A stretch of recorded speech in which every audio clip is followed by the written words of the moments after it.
आज के वीडियो में हम लोग बात करेंगे विशिष्ट शिक्षकों का प्रोन्नति के बारे में, यानी प्रमोशन के बारे में, कि विशिष्ट शिक्षकों का प्रमोशन किस प्रकार से होगा और कब तक होगा।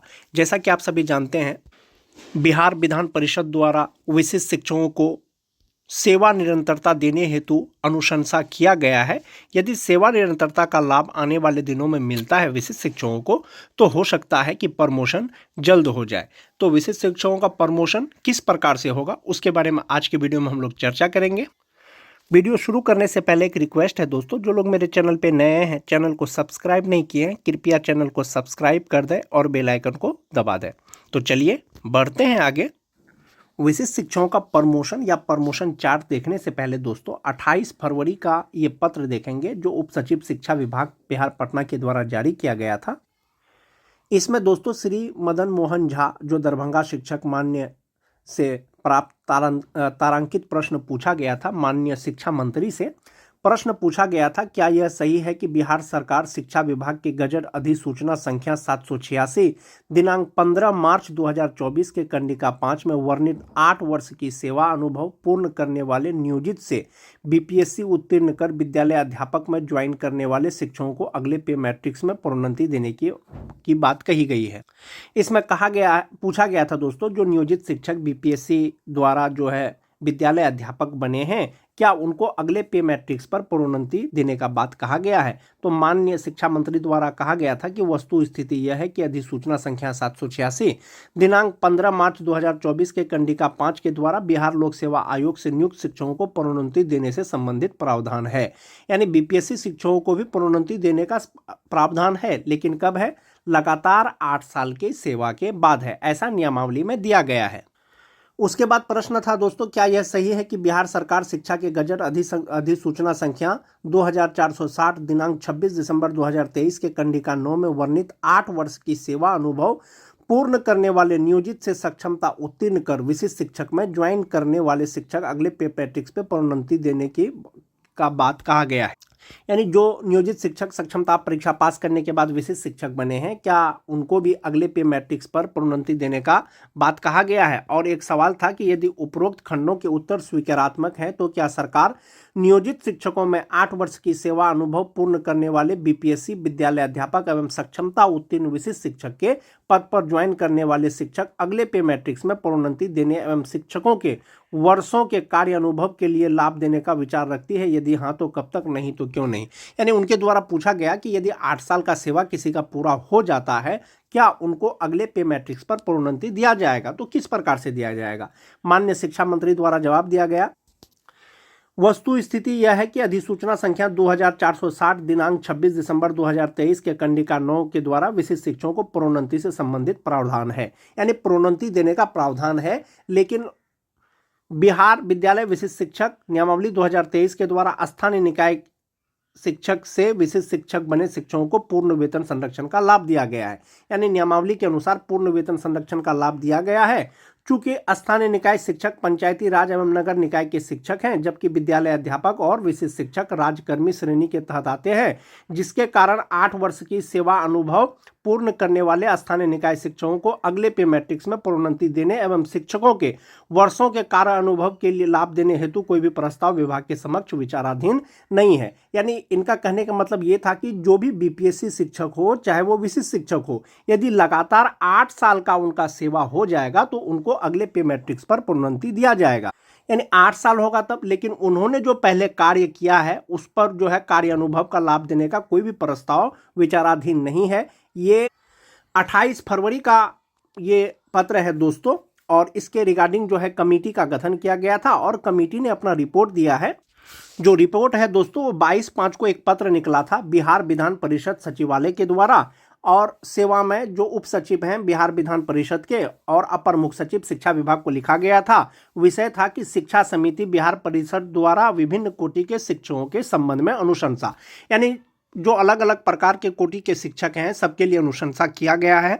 इसमें विश्वविद्यालय के प्रोफेसर हैं, +2 के टीचर हैं, और इसका जो अंतिम जो पॉइंट था दोस्तों, घ नंबर, कि राज्य के कोटि के सभी कोटि के विद्यालयों में स्थानीय निकाय द्वारा नियुक्त शिक्षक, पुस्तकालय अध्यक्ष, विशिष्ट शिक्षक एवं स्थानीय निकाय से आए विद्यालय अध्यापक को उनकी पूर्व की सेवा के आलोक में सेवा निरंतरता का लाभ संवर्ग परिवर्तन के पश्चात उनके वेतन निर्धारण, वेतन विसंगति दूर करने के साथ साथ बिहार शिक्षक नियोजन एवं सेवा शर्त नियमावली के तहत प्रोन्नति एवं अन्य देश सुविधा की अनुशंसा की जाती है। यानी कमेटी के द्वारा जो रिपोर्ट दिया गया है, ये दिया गया है कि जो भी बीपीएससी शिक्षक हैं या विशिष्ट शिक्षक बने हैं उनको सेवा निरंतरता का लाभ दिया जाए, उसके अनुसार उसका वेतन निर्धारण किया जाए, वेतन संगति दूर किया जाए तथा बिहार शिक्षक नियोजन एवं सेवा शर्त के अनुरूप उनको प्रोन्नति दिया जाना चाहिए, ऐसा अनुशंसा किया गया है। वहीं पर अगर विशिष्ट शिक्षक नियमावली 2023 की अगर बात करें दोस्तों, पॉइंट 9 जो है वो प्रोन्नति यानी प्रमोशन से संबंधित दिशा निर्देश दिया गया है। एक तो ये है कि दोस्तों जो विशिष्ट शिक्षक होंगे कुल 4 प्रकार के होंगे, एक 1 to 5 के होंगे, एक 6 to 8 के होंगे, एक 9 10 के होंगे और एक 11 12 के होंगे। इनका जो प्रमोशन होगा, जो 1 to 5 के हैं वो 6 to 8 के विशिष्ट शिक्षक बनेंगे, जो 6 to 8 के हैं 6 to 8 के वरीय विशिष्ट शिक्षक बनेंगे, जो 9 10 के हैं 11 12 के विशिष्ट शिक्षक बनेंगे, जो 11 12 के हैं वो 11 12 के वरीय विशिष्ट शिक्षक बनेंगे। लेकिन कब बनेंगे? लगातार 8 साल की सेवा के बाद। अगर सक्षमता 1 जो पास करके विशिष्ट शिक्षक बने हैं उनकी अगर बात करें तो जनवरी 2025 में वे विशिष्ट शिक्षक बने हैं तो प्रोन्नति लेने वो योग होंगे, वो 2033 में होंगे, संभवतः जनवरी 2033 में होंगे। चूंकि सेवा निरंतरता की बात चल रही है, यदि आपको सेवा निरंतरता मिलेगा यानी पूर्व की सेवा की गणना की जाएगी तो हो सकता है ये आपका 8 वर्ष भी उसी में गणना हो जाए और आपको प्रमोशन जो है 2033 से पहले भी मिल सकता है यदि सेवा निरंतरता का लाभ दिया जाता है। तब जब सेवा निरंतरता का लाभ मिले अथवा नहीं मिले या नियमावली के अनुसार जब आपको प्रमोशन होगा 1 to 5 से 6 to 8 में, ये उपलब्ध रिक्तियों के अनुसार होगा और 6 to 8 के जो वरीय विशिष्ट शिक्षक बनेंगे 100 स्थानिक उत्क्रमण में बनेंगे, जो 9 10 के 11 12 का जब होगा तो उपलब्ध रिक्तियों के अनुसार होगा, जो 11 12 के वरीय 11 12 के विशिष्ट शिक्षक बनेंगे 100 स्थानिक उत्क्रमण में होगा। एक तो ये हो गया दोस्तों। किसी भी प्रकार का प्रमोशन के लिए आपका जो वांछित योग्यता है वो होना चाहिए। जैसे 1 to 5 के यदि आप शिक्षक हैं तो आप इंटर पास होंगे और प्लस डीएलएड होंगे तो आप 1 to 5 के शिक्षक बने हैं। यदि आपको प्रमोशन मिलेगा तो आपको चूंकि 6 to 8 का टीचर बनने के लिए ग्रेजुएट होना चाहिए तो आपको ग्रेजुएट होना पड़ेगा, यानी ग्रेजुएशन का डिग्री रहेगा तभी आप 1 to 5 से 6 to 8 में प्रमोशन ले पाएंगे। जो 6 to 8 के हैं तो वो ऑलरेडी वो ग्रेजुएट होंगे, डीएलएड होंगे, बीएड होंगे तो वो अपने स्थान पे वरीय विशिष्ट शिक्षक बन जाएंगे। वहीं पर अगर 9 10 की बात करें, 9 10 के शिक्षक का अगर प्रमोशन होगा तो ये बीए, बीएससी, बीकॉम और प्लस बीएड से 9 10 के शिक्षक बने होंगे। यदि उनको 11 12 में उनको प्रमोशन मिलेगा तो कम से कम मास्टर्स डिग्री चाहिए। वहीं पर जो 11 12 के हैं वो वरीय विशिष्ट शिक्षक बन जाएंगे 11 12 का प्रमोशन के बाद। 9.2 का जो पॉइंट है दोस्तों कि अधिकार के रूप में किसी भी प्रोन्नति का दावा आप नहीं कर पाएंगे। सभी प्रोन्नति उपलब्ध रिक्तियों के अधीन होगी और विभागीय नीति को ध्यान में रखते हुए की जाएगी। कोई भी शिक्षक का जो प्रमोशन होगा दोस्तों वो रिक्ति के द्वारा होगा और विभाग का जो नियम होगा उसके अनुसार होगा। इसके अलावा सभी प्रोन्नति विभाग की प्रचलित नीति के अनुसार की जाएगी और अपेक्षित योग्यता सहित पात्रता के अधीन होगी। यानी आपके पास जो मिनिमम क्वालिफिकेशन है वो होना चाहिए। जो 6 to 8 के का जो मिनिमम क्वालिफिकेशन होना चाहिए वो होगा, तभी आपका 1 to 5 से जो है आप प्रमोशन होगा। 11 12 का शिक्षक बनने के लिए जो क्वालिफिकेशन चाहिए वो रहेगा, तभी आपका 9 10 से 11 12 के विशिष्ट शिक्षक के पद पर प्रमोशन होगा। तो इस प्रकार से दोस्तों नियमावली के अनुसार विशिष्ट शिक्षकों का प्रमोशन होगा। यदि सेवा निरंतरता का लाभ नहीं मिलता है तो लगातार 8 साल की सेवा के बाद प्रमोशन होगा। सक्षमता 1 पास करने वाले विशिष्ट शिक्षक का, सक्षमता 2 पास करने वाले विशिष्ट शिक्षक का, सक्षमता 3 पास करने वाले विशिष्ट शिक्षक का, और ये नियमावली के अनुसार ही होगा दोस्तों। इसमें एक चीज आता है कि वरीयता निर्धारण, यानी विशिष्ट शिक्षकों में जो वरीयता का निर्धारण होगा वो किस प्रकार से होगा। कौन से शिक्षक सबसे, जैसे बहुत से शिक्षक ऐसे होंगे जो सक्षमता 1 पास करने के बाद विशिष्ट शिक्षक बने हैं, बहुत से सक्षमता 2 पास करने के बाद विशिष्ट शिक्षक बने हैं। तो ऐसे शिक्षकों में वरीयता का निर्धारण किस प्रकार से होगा? विशिष्ट शिक्षक नियमावली का पॉइंट नंबर 7 में इसको स्पष्ट किया गया है दोस्तों। जो विशिष्ट शिक्षकों का वरीयता सूची बनेगा वो जिला स्तर पर बनेगा और शिक्षक का प्रत्येक श्रेणी यानी 1 to 5 का अलग, 6 to 8 का अलग, 9 10 का अलग, 11 12 का अलग जो है वरीयता सूची तैयार किया जाएगा। और वरीयता का निर्धारण किस प्रकार से किया जाएगा, उसका मापदंड क्या होगा, इसके लिए कुल 4 कैटेगरी दिया गया है दोस्तों, यानी 4 प्रकार का मापदंड दिया गया है वरीयता का निर्धारण करने के लिए। पहला है कि स्थानीय निकाय शिक्षक के रूप में प्रशिक्षित वेतनमान प्राप्त करने की तिथि से, यानी वैसे शिक्षक जिनको सबसे पहले प्रशिक्षित वेतनमान मिल रहा है तो संभवतः वही सबसे सीनियर होंगे। उसके बाद है कि जहां 2 शिक्षक उपर्युक्त खंड यानी कि प्रशिक्षित वेतनमान प्राप्त करने का तिथि अगर एक ही हो बहुत से शिक्षक का, तो ऐसे में एक ही तिथि साझा करते हैं तो उनका जन्म तिथि वरीयता तय करने के लिए होगा।